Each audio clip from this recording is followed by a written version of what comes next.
Hello, welcome back to my channel. So yeah, today I am up with something new. Something new मतलब मैंने सोचा कि क्या किया जाए. ऐसा कुछ सोचा जो अभी तक नहीं हुआ है. क्या नहीं हुआ है?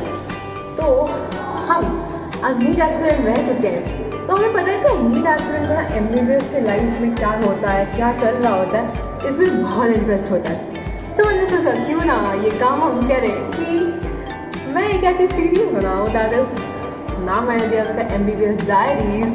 तो इस सीरीज में I will let you know like every alternate day एक वीडियो आएगा जिसमें मैं ये बताऊंगी कि हमारे MBBS में क्या चल रहा है. लाइक आज मैंने ऐसे बहुत सारी प्रोफेसर्स ने इससे बहुत सारी चीज़ें बोली जो हमें नहीं पता होती है. बहुत सारी. फॉर एग्जाम्पल जैसे हम सुनते हैं बहुत लोगों से कि क्या बनना है तुम्हें, तो मुझे कार्डियोलॉजिस्ट बनना है. अब हमें ये नहीं पता होता कि there are two types of cardiologist. एक होता है कार्डियोलॉजिस्ट जो मेडिसिन के होते हैं, लाइक फिजिशियन होते हैं कार्डियोलॉजी की, समझ में आ रहा है. और जो सेकंड होते हैं वो होते हैं सर्जन, कार्डियक सर्जन. उसके लिए उनको MS करना पड़ता है. तो ऐसे बहुत सारी चीज़ें हर.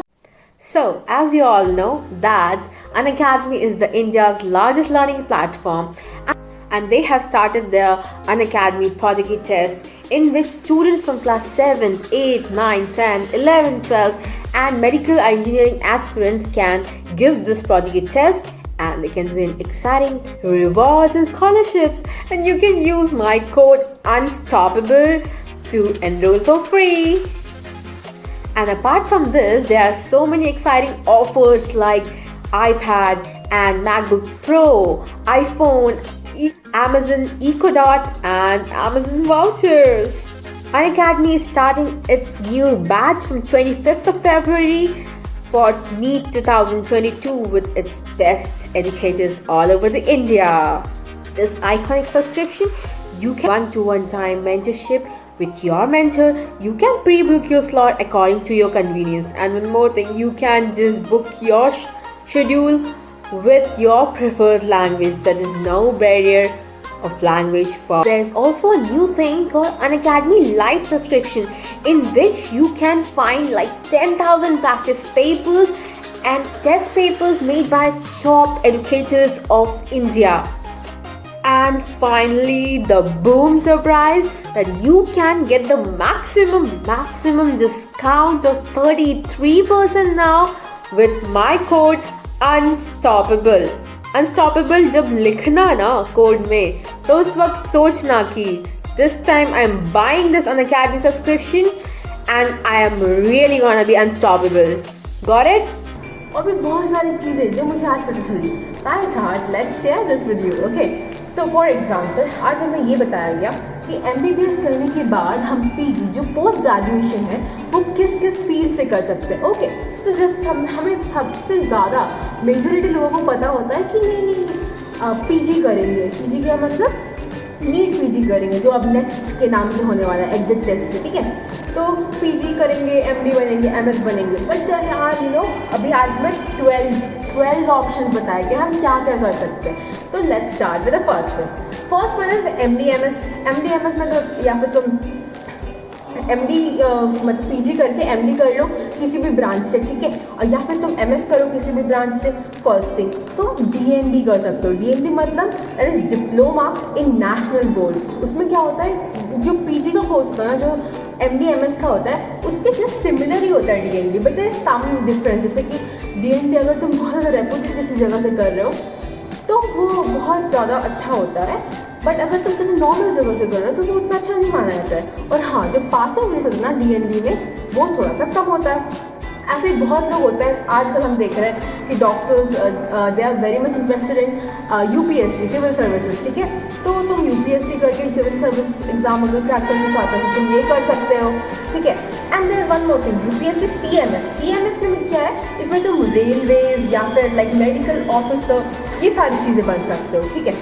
अब एक और क्या है, अब तुम क्या है कि तुम if you are interested in research then you can go for clinical research. Okay. But India में इसका स्कोप काफ़ी कम है. तो सर ने बोला कि इंडिया में रह के तो ये बहुत ज़्यादा कम स्कोप वाली चीज़ें हैं. But if anyone is highly interested in clinical research तो वो आउट ऑफ इंडिया जाके वहाँ पे बहुत अच्छी स्कोप है वो कर सकता है. ठीक है.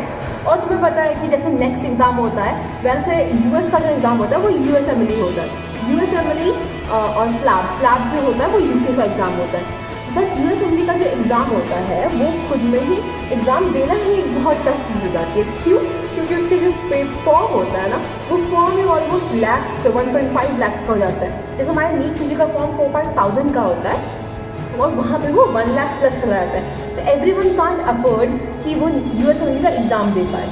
एंड फिर तो ये भी एक चॉइस है, दोज हू कैन अफोर्ड, और उसको जिनको हाँ यूएस में जाके you can earn more money, पर जिनको जाना है जो क्रेज़ है तो वो जा सकते हैं। ठीक है, तो ये बताया गया। एक बताया गया हम MPH कर सकते हैं। क्या? MPH that stands for master in public health. Public health में मास्टरी करके हम रूरल एरियाज़ को सर्व कर सकते हैं। अच्छा, एक और है that is MHA medical health administration.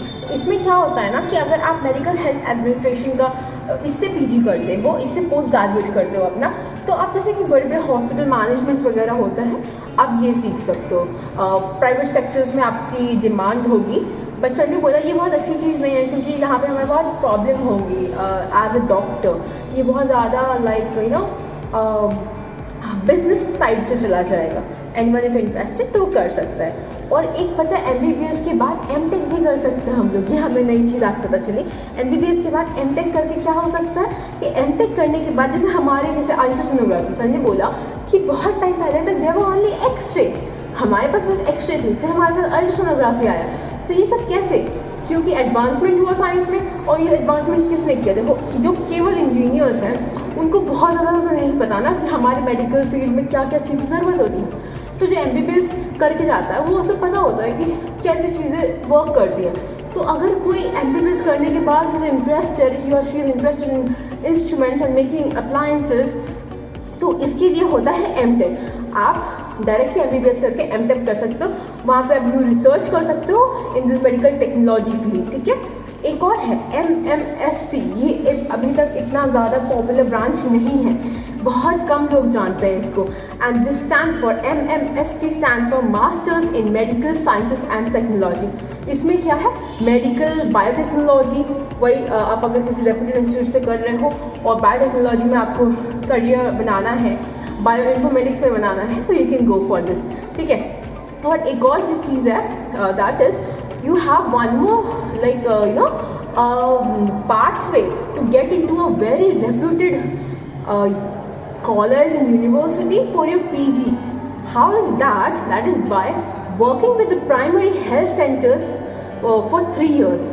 3 साल अगर आप किसी प्राइमरी हेल्थ सेंटर पे रूरल एरिया में वर्क करते हो, ठीक है, तो वहाँ पे उसके बाद हमारे को वो जो हमने सर्विस दिया होता है ना, उस सर्विस का बेनिफिट मिलता है। पीजी के एग्ज़ाम में सर ने बोला इसका काफ़ी बेनिफिट मिलता है। तो अगर आप ऐसा सीन सोच रहे हो कि अगर मान लो आपका 1-2 साल से ऐसे नहीं पीजी निकल रहा है फॉर एग्जाम्पल, तो आप ये कर सकते हो कि आप पहले 3 साल रूरल एरिया में सर्विस करो, उसके बाद आप उस सर्विस कोटा से आप पीजी एंट्रेंस ईजिली क्लियर कर सकते हो।